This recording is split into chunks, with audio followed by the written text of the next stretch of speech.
शादी की पहली रात हर लड़के के लिए उसकी ज़िंदगी का सबसे स्पेशल और सबसे ख़ास पल होता है। उसकी तैयारी वो काफ़ी टाइम पहले से करता है और ऐसी ही घटना जो एक युवक के साथ घटती है जब उसकी प्रेमिका के साथ उसकी शादी होती है।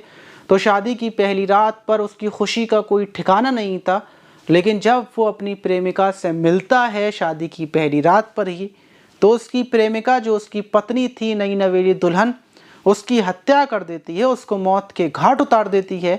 लेकिन जब इस घटना का खुलासा होता है तो हर कोई चौंक जाता है। यकीनन ये घटना सुनने के बाद आप दंग भी रह जाएंगे और ये घटना आपके लिए जानना उतना ही ज़रूरी है जितना आप शादी की तैयारी, सुहागरात की तैयारी करते हैं। तो चलते हैं और जानते हैं पूरा मामला। आप देख रहे हैं क्राइम की दुनिया और मेरा नाम माज है। तो घटना उत्तर प्रदेश के आगरा की है। वहां पर रहने वाला निर्मल सिंह, जिसकी उम्र 35 साल थी, जो सॉफ्टवेयर इंजीनियर था, वो शादीशुदा था। उसका एक बच्चा भी था जिसकी उम्र 7-8 साल थी। वो दिव्यांग था। अपनी पत्नी के साथ वो एक अच्छी ज़िंदगी गुजार रहा था, लेकिन कुछ ही टाइम पहले उसकी एक लड़की से मुलाकात होती है जो उसकी प्रेमिका बन जाती है। लड़की का नाम तारा था, जिसकी उम्र 25 साल थी। अब इतनी छोटी जब लड़की उसको मिलती है, लड़की सुंदर भी थी, तो उसका दिल तारा के ऊपर आ जाता है। और कुछ टाइम पहले से ही उसकी पत्नी से उसकी लड़ाई झगड़ा हो रहा था। और शादी के बाद जाहिर सी बात है, ये आपको पता ही होगा, कितना भी प्यार मोहब्बत हो, लेकिन शादी के बाद लड़ाई झगड़ा तो एक आम बात होती है। तो जो लड़ाई झगड़ा उसकी पत्नी के साथ पहले से चलता हुआ आ रहा था, अब उसको एक प्रेमिका मिलने के बाद वो लड़ाई झगड़ा इतना बढ़ जाता है कि वो अपनी पत्नी से बोल देता है कि अब मैं तुम्हारे साथ बिल्कुल नहीं रहना चाहता, मैं तुमसे तलाक लेना चाहता हूँ। और उस लड़ाई झगड़े को वो इतना उफान देता है, इतना हवा लगाता है कि अब लड़ाइयाँ बहुत ज़्यादा होने लगती हैं। पत्नी भी तलाक लेने को तैयार हो जाती है। इस साइड में तलाक की बात चल रही थी और दूसरी तरफ जो लड़की उसको मिली थी तारा, उसके साथ उसकी प्रेम कहानी, उसका प्यार मोहब्बत इतना ज़्यादा बढ़ चुका था, वो उसके लिए पागल हो चुका था। वो उससे मिलता था, झुलता था, उसके साथ डेट पर जाता, उसको शॉपिंग करवाता। और इसी बीच उसकी जो प्रेमिका थी, उसने भी वो भी शादी के लिए तैयार हो जाती है। वो बोलती है कि तुम जैसे ही अपनी पुरानी पत्नी को तलाक दे दोगे, मैं तुमसे शादी कर लूँगी। कितनी हैरत की बात है कि लड़की को पता है कि वो शादीशुदा है, उसका एक बच्चा भी है, लेकिन फिर भी वो शादी करने को तैयार थी। उसने ये तक बोल दिया था कि मैं तुम्हारे बच्चे को भी अपने साथ रखूँगी, जो तुम्हारा दिव्यांग बच्चा है उसकी परवरिश भी करूँगी।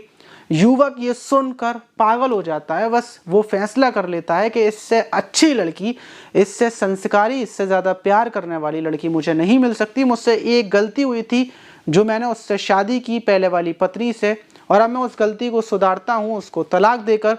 और 1 महीने पहले ही वो अपनी पत्नी को तलाक दे देता है। पत्नी अलग जाकर रहने लगती है। उसकी ज़िंदगी पूरी ख़त्म हो जाती है। वो जहाँ रहे, खाए पिए, कुछ भी करे, अब उसको मतलब नहीं था। मतलब उसको सिर्फ अपनी नई प्रेमिका से था। और 1 महीना पूरा भी ठीक से नहीं गुजर पाता क्या वो अपनी प्रेमिका तारा के साथ शादी रचा लेता है, प्रेम विवाह रचाता है, अपने करीबियों को बुलाता है, अपनी नई नवेली दुल्हन अपनी प्रेमिका को दिखाता है, देखो कितनी सुंदर है। क्योंकि उसकी उम्र तो 35 साल हो चुकी थी, उम्र उसकी निकल चुकी थी, लेकिन एक इतनी छोटी लड़की मिल रही थी। उसकी खुशी का ठिकाना नहीं था, चेहरे से मुस्कुराहट जा नहीं रही थी, वो फूले से नहीं समा रहा था। लेकिन रात के टाइम वो अपने घर पहुंचता है। घर पर सिर्फ 3 लोग थे, वो, उसकी पत्नी और उसका एक दिव्यांग बेटा।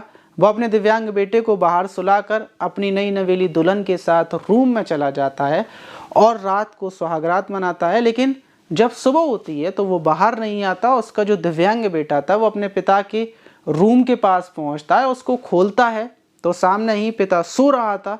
लेकिन जब वो पास जाकर अपने पिता को उठाने की कोशिश करता है तो पिता के मुंह से झाग निकले हुए थे और पिता जो उसकी सांसें थीं वो बंद थी। फौरन बेटा चीखता हुआ बाहर जाता है, लोगों को बताता है, लोग पुलिस को फ़ोन करते हैं, पुलिस आती है। और जब निर्मल सिंह के रूम में जाकर चेक किया जाता है तो पता चलता है कि तारा, उसकी जो दुल्हन थी, वो यहाँ से फरार हो चुकी है। पूरे रूम के अंदर लूटपाट मचाई हुई थी। वहाँ से जितना भी कैश था वो गायब था, सारे जेवर गायब थे और देखकर ही लग रहा था कि वो लुटेरी दुल्हन थी, वो सारा पैसा लेकर फरार हो गई। वहीं निर्मल की लाश को पोस्टमार्टम के लिए भेजा जाता है। पोस्टमार्टम रिपोर्ट में आता है कि पहले निर्मल को बहुत सारी जो दवाएं होती हैं नींद की, वो दी गई हैं और उसके बाद दूध में मिला कर दी गई हैं और उसके बाद उसके गले को दबाकर उसकी हत्या कर दी गई है। तारा सारा जेवरात लेकर फरार हो गई, लेकिन तारा कहाँ से आई थी, क्या हुआ था, ये किसी को भी नहीं पता था। ये सिर्फ जो पता था वो निर्मल ही को पता था और निर्मल ने ये बात किसी को नहीं बताई थी। पुलिस फिलहाल में तारा को ढूंढ रही है, लेकिन तारा एक लुटेरी दुल्हन थी जो प्लानिंग के साथ निर्मल की ज़िंदगी में आई थी, झूठे प्यार के दावे किए थे। लेकिन इस घटना से आपको सबसे बड़ी बात ये सीखने को मिलती है कि अगर आप किसी की ज़िंदगी को बर्बाद करेंगे, किसी के साथ बुरा करेंगे, क्योंकि निर्मल ने अपनी पत्नी को तलाक दे दिया था सिर्फ तारा की वजह से, और उसने ये नहीं सोचा था कि जिसको मैं तलाक दे रहा हूँ उसके दिल पर क्या गुजर रही होगी, उसका दिल कितना टूट रहा होगा अपने बच्चे को, अपने पति को छोड़कर जाते टाइम। लेकिन बस उसने अपने मतलब के लिए, अपनी खुशी के लिए उसको तलाक दिया और ऊपर वाले ने भी उसके साथ ऐसी घटना को अंजाम दिया। क्या सिर्फ निर्मल ही नहीं बल्कि पूरे ज़िले के अंदर, पूरे आगरा के अंदर, बल्कि आप भी इस घटना को सुन रहे हैं तो आपको भी ये बात पता चलेगी कि दूसरों के दिल दुखाने से आपको कभी भी खुशी नहीं मिल सकती है। तो जो लोग ऐसा करते हैं या ऐसा करने का मन है, या फिर अगर आप किसी लड़की से शादी करने वाले हैं तो पहले आप उसके बारे में अच्छे से जांच लें, पड़ताल कर लें, उसके बाद ही शादी करें। ये घटनाएं इस टाइम पर बहुत ज़्यादा हो रही हैं। लुटेरी दुल्हनें आती हैं और वो लूट कर, सारा जेवर लूट कर, यहाँ तक कि जो पूरी फैमिली के और मेंबर होते हैं उनका भी सारा सामान लूट कर चली जाती हैं। तो इसीलिए बहुत ज़्यादा सावधान रहने की ज़रूरत है। वक्त बहुत ज़्यादा बदल चुका है। आप इस घटना पर क्या बोलना चाहेंगे?